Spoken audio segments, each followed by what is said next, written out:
श्री शिवाय नमस्तुभ्यम। हर हर महादेव। दोस्तों, स्वागत है आप सभी का हमारे इस चैनल में। दोस्तों, सबसे पहले तो आपको सावन महीने की शुभकामनाएं।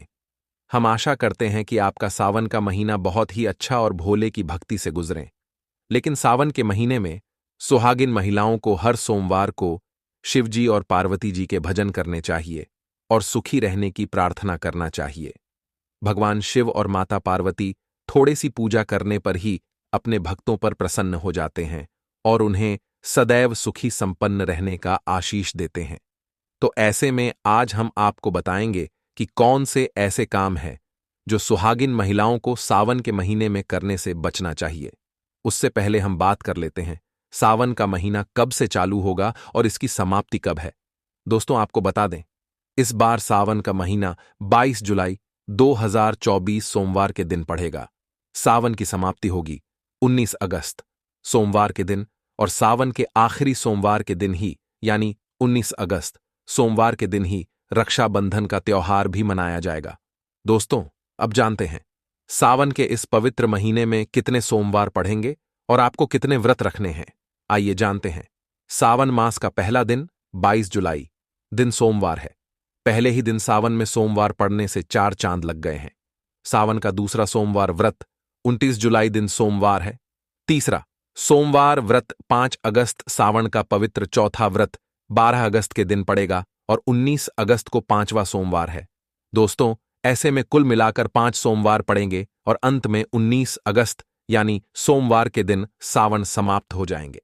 आज हम आपको बताएंगे कि कौन से ऐसे काम हैं जो सुहागिन महिलाओं को सावन के महीने में करने से बचना चाहिए। दोस्तों, सावन के महीने में दिन के समय नहीं सोना चाहिए। दोस्तों, सावन सोमवार के व्रत में सुहागिन महिलाओं को किसी भी प्रकार का तेल नहीं लगना चाहिए तथा जो भी सुहागिन महिलाएं व्रत रखती हैं या जो सुहागिन महिलाएं व्रत नहीं रखती हैं उनको भी मांसाहार का भोजन नहीं करना चाहिए तथा किसी व्यक्ति का अपमान तथा अनादर नहीं करना चाहिए।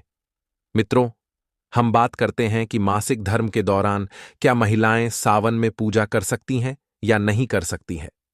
दोस्तों, कई महिलाओं का यह प्रश्न आता है कि मैं मासिक धर्म के दौरान शिव मंदिर में जा सकती हूं या नहीं जा सकती। वैसे तो दोस्तों, पीरियड्स के दिनों में महिलाओं को मंदिर जाने की मनाही होती है। हिंदू मान्यता के अनुसार इस दौरान महिलाएं अशुद्ध होती हैं। वैसे यदि हम ज्योतिष की मानें तो आमतौर पर पीरियड समाप्त होने के बाद 5वें दिन आप मंदिर में प्रवेश कर सकती हैं। शास्त्रों के अनुसार पीरियड समाप्त होने के बाद का 5वां दिन शुद्धिकरण के लिए सबसे अच्छा माना जाता है। इसलिए ही इसी दिन पूजा करने और मंदिर जाने की सलाह दी जाती है। अब बात करते हैं कि मासिक धर्म के दौरान सुहागिन महिलाएं बाल को धो सकती हैं या नहीं धो सकती। बहुत सारी महिलाओं के यही क्वेश्चन रहते हैं कि हम मासिक धर्म के दौरान बाल को धो सकती हैं कि नहीं धो सकती हैं।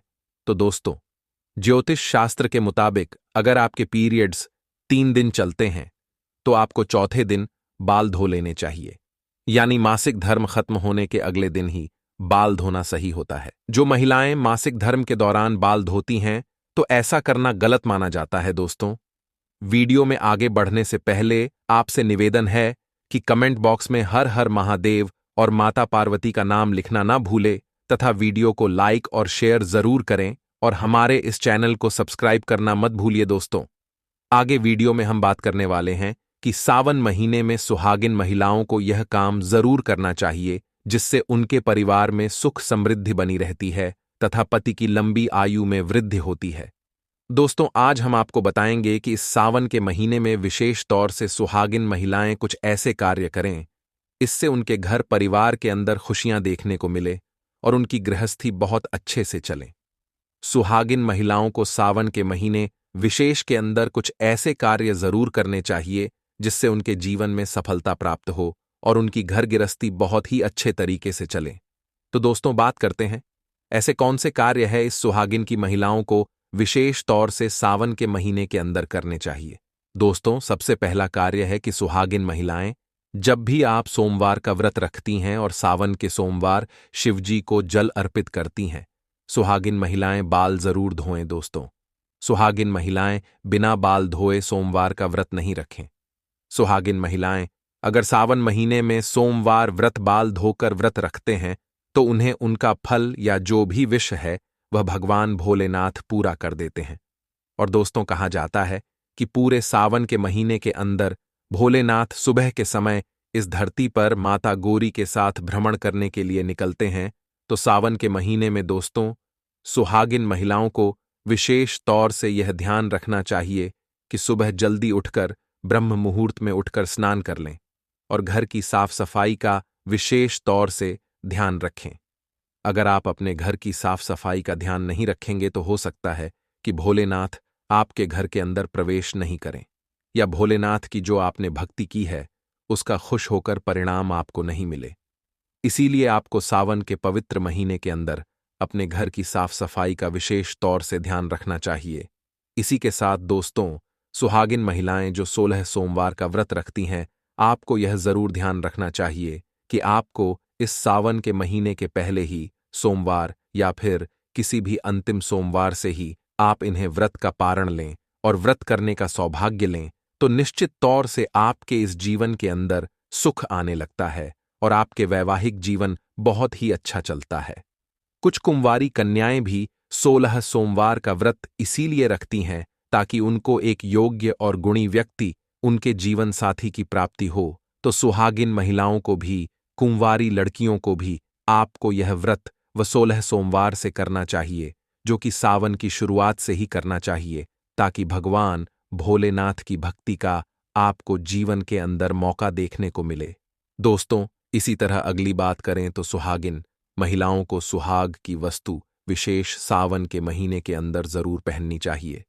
116 श्रृंगार कीजिए और साथ साथ सुहागिन महिलाओं से निवेदन है, आज की फैशन के दौर के अंदर कोई महिलाएं मांग धारण नहीं करती हैं। अपने आप को इस सावन के 16 सोमवार के दिनों में मांग जरूर भरनी चाहिए।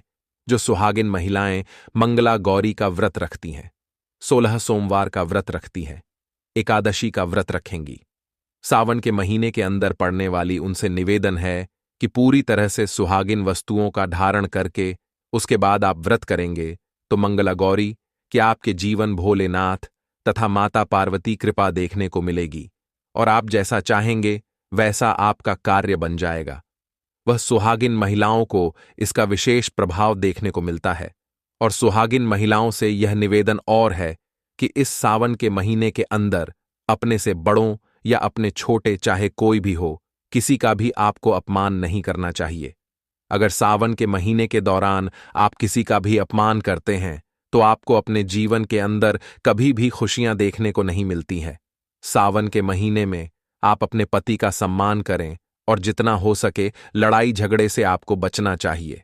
सुहागिन महिलाएं अगर इन चीजों का ध्यान रखें, सावन का व्रत रखेंगी, तो उसके जीवन के अंदर दोस्तों खुशियां देखने को मिलेगी और उसे कभी भी किसी प्रकार के दुख का सामना नहीं करना पड़ेगा।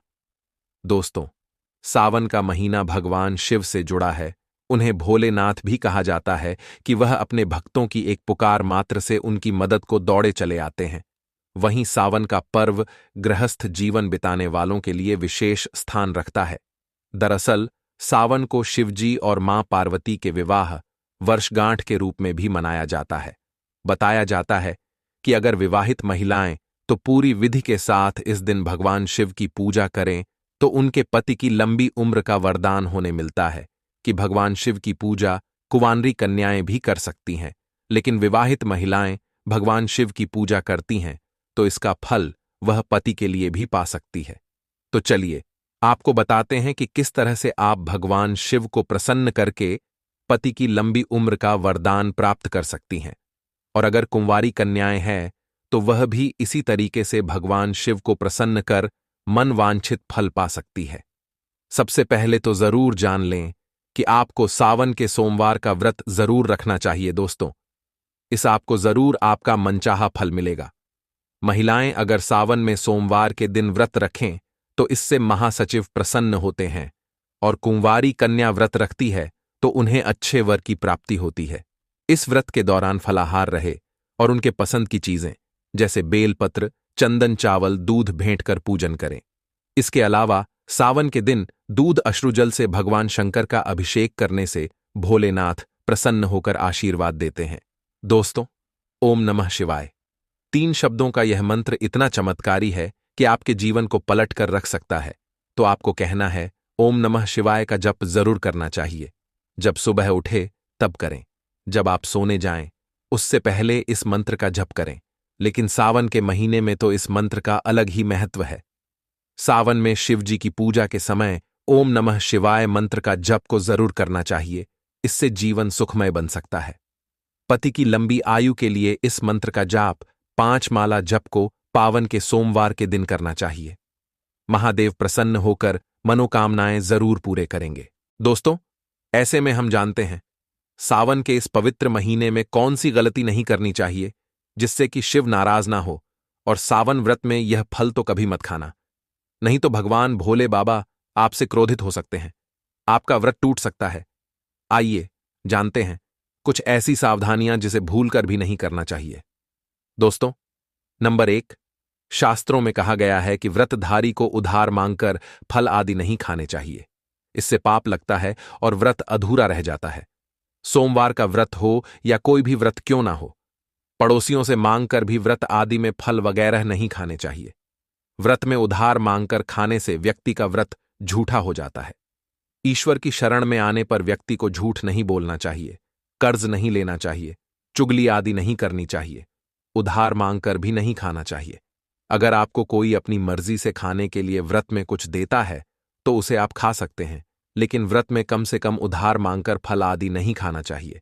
इससे पाप लगता है और व्यक्ति की पवित्रता भंग हो जाती है।